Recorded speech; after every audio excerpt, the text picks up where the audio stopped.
First of all, nice to be here. My name is Anoop Vasisht. I'm the Chief Revenue Officer of Dynamic Yield. A lot of you may be aware that Mastercard is very well known for the likes of payment products. But today I'm going to present a product where we are bringing together data and how data is utilized to bring about personalization together with the power of Mastercard. So I've spent a lot of time, so I'm based out of Berlin in Germany, so I have worked across retail companies from the west of Europe to the US, but also a significant amount of time that we work in India and Southeast Asia. So a lot of the examples that we will be showcasing today is how we bring about the power of data and activate it using personalization, which we heard in the last panel is a key strategy for a lot of the brands. And this is something that we'll be showcasing in the current presentation. Also, to make it a bit interesting, we have tried to ensure that we showcase some real-time examples, some real-time demos, so you can actually see a portion of what we do live. This is not something that we usually do, but I think to make the presentation interesting, it would be much valuable for the folks here to see what we do live. So let's go through this. So today, if you really think about what is happening, whether it is offline retail, online retail, whether we look at apps or mobile commerce, it's really a battle for attention. So there's so many offerings, there's so many services and products that you're really competing with a lot of other companies at the same time to grab the customer attention. So you can almost think of your mobile commerce or web commerce or apps as a game of real estate, right? So you want to ensure that you grab the customer's attention, so everything that you show in the first few seconds and minutes are going to be super valuable. And that is something that we also see in the data. So when we look at the Gen Z population, whether it is in terms of the type of content, the amount of time span they have in terms of attention, everything is geared towards ensuring that they are going to spend more time or more money on companies that have better customer experience, but also on content that is resonating with them the first time they are opening an app or a website. Now this is something that's we see with more and more people that are moving into online, is mainly because of the fact that they're already used to customer experience, which is highly personalized, that focuses on customer experience more than anything. When they look at companies, whether it's the likes of Amazon or Netflix, they're used to having a very superior browsing experience, buying experience, and so on and so forth. So this, personalization and customer experience has almost become the minimum criteria in order to succeed in an omnichannel world, right? This is an area that we have spent with for over 10 years as leaders in multiple areas, and we became part of Mastercard since 2022, and since then we have enhanced the ability where we can bring in the power of data into personalization. Ultimately, a lot of the AI aspects that we bring to retail is dependent on the quality and the quantity of data, and that's where we will be showcasing a couple of examples, right? Today, we already work with over 400 enterprise retail brands. In India, we work with the likes of Reliance Brands, Shoppers Stop, and a few other companies. But we do work with the likes of IKEA, Decathlon, the likes of Louis Vuitton Group, and so on and so forth, pretty much in most of the verticals across different markets. Right? One of our largest customers is McDonald's, and this is a very interesting use case that we have started to launch across the US and Europe, but also very soon also in India. So when you look at a McDonald's experience, it's truly omnichannel in the sense that in a market where the ability is there to order from them from multiple touch points, they have a drive-through, they have a kiosk in-store, they have an app, and so on and so forth. So the technology behind ensuring that the content that we see in the kiosk to app to the drive-through is something that is powered by Dynamic Yield, where we try to recognize the customer, including at clienteling, to ensure that if there is a person that is typically coming 3 times a week to buy breakfast menu, there is no point trying to push a product that is not, resonating with that person. Or if the kitchen is overloaded with a particular product, there's no point pushing that product more because it will cause issues to the larger operations. So these are some of the aspects, and we will go a bit deeper into it as a next step.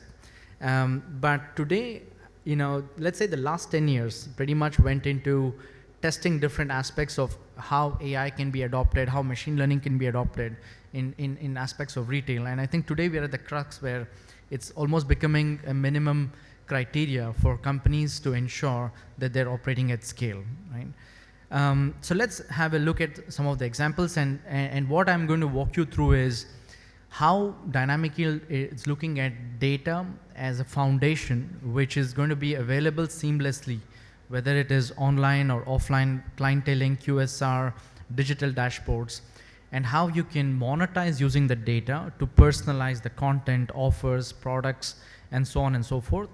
But we will just be touching upon a simple use case to look at it. So we'll come back to the deck, and let's look at a live example, right? So this is an example that's from one of our customers in the retail space.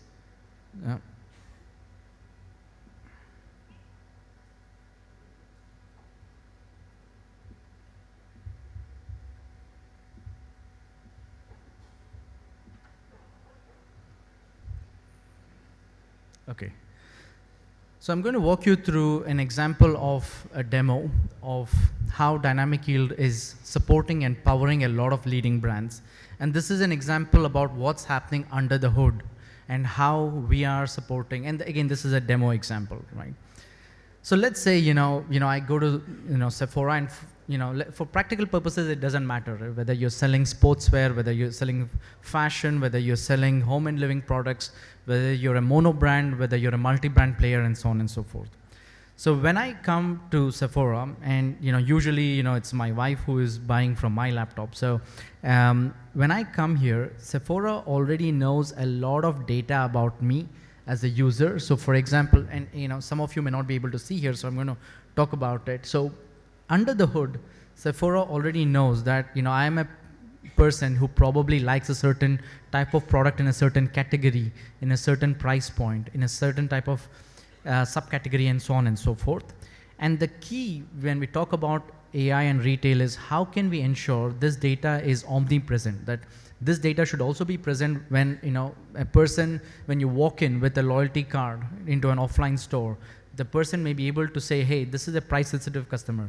Here's a customer who prefers luxury products. What's the price sensitivity? What's the brand sensitivity? Does this person like Dior, or does that person like Sephora or Fendi, and so on and so forth? And based on that, pretty much everything that you see on the website, right? So you may think that this is one version that is being seen by everyone. Underneath, what is happening is there are tens of content, tens of products, thousands of products from which we are picking the best performing one for a particular goal for you at a time. And again, this is scratching just the surface, right? So let's say, for example, I want to discover some products that is specific to me. And at this point in time, based on the affinity that they have, they're first of all recognizing who I am based on my loyalty points, etc. They're picking my name and recommending certain products. But let's say that I'm starting to showcase intention that I'm interested in hair care products at this point in time, right? So let's say I start to look for some other products in the hair care space, and I add a couple of products to the bag, and I start to go down the funnel. Ultimately, when you look at digital commerce or offline commerce, it's essentially a funnel aspect that's happening. So let's say I add a couple of products to the bag, and I go to the cart page, but let's say I do not make a purchase at this point in time, right? So I did some actions, but now if you look at how data has enriched, you will now see that based on the data, it has enriched that I may be looking at, I may have bought Bath and Body Works before, but at this point in time, I may be interested in few other products in the space that I'm looking at currently, right? So these are some of the things that will ensure that it enriches the experience for a user. And now when I go back, what I was being shown before to what I'm being shown now, when I refresh based on the data that I have shown currently, will be completely different because of the fact that I have my affinities which are completely different. And this holds good, whether you're having a footwear retailer, eyewear retailer, and so on and so forth. For example, Office, which is a British brand, when I look at the data that I have as a user, the content will show that I'm interested in certain products, let's say a certain brand, certain color, and so on and so forth. And this information is omnipresent. And that's how we ensure that the customer is treated in a unique fashion, just the way that they are treated today when you visit an offline store based on your preferences and so on and so forth. We are able to do that at scale by powering, the experience. So for example, probably there are quite a few football fans here. So this is an example of what's, potentially happening in the background, that when we look at Liverpool Football Club, they ensure that the content that is being seen at this location is really based on, the type of affinity. So if I'm somebody who has kids and I'm buying a product for my kids, then the content that would be shown is related to kids fashion. But, let's say I have an affinity for women's products, then it's the same brand that is serving content, products, offers at scale based on the affinity that is, that's something that they recognize about me. And this is something that's, just scratching the surface, because this is omnichannel, whether you go offline, kiosk, digital dashboard. For example, coming back to the presentation that we had, let's look at, what really happens, in a McDonald's store. Let's say I'm driving through the kiosk, and this is something that we are live when the kiosk is digital. It's not digital in many of the countries, but they're slowly rolling out kiosk and drive-thrus which are completely digital. So when my car is passing through, based on the license plate, which is an equivalent of an ID or a cookie, it starts to recognize who I am, what I may be interested in, starts to first try to showcase the most popular products, but based on my particular buying pattern behavior, it starts to recognize I may be a user that is interested in a type of product, whether it is muffins, whether it is nuggets, or whether it's, French fries. These are some things that are pushed to certain people based on the amount of data that we collect from that user's history and buying pattern and so on and so forth. And we enhance that experience in real time, right? So if I'm a user that's coming in, then I may be seeing certain products, which is very different from the next car that goes through the drive-thru or the next person that comes through the kiosk. And the next time I open the app, based on my behavior as of today or yesterday, it starts to refresh, the kind of content that we show. And this is exactly what we do at the heart of bringing personalization to the retail group. We ensure that you're able to assess data in a real-time basis, the fact that you can build insights and use those insights to personalize every step in the funnel, whether it's online or offline. We do have a booth along with a few other solutions like Test and Learn with Mastercard. So if you do have time, please feel free to come by so we can walk you through some of these examples that we are doing with many of the brands that you recognize, and try to understand more about how we are bringing data real time for retailers. Thank you so much. And if you have any questions, we are available at the booth. Thank you.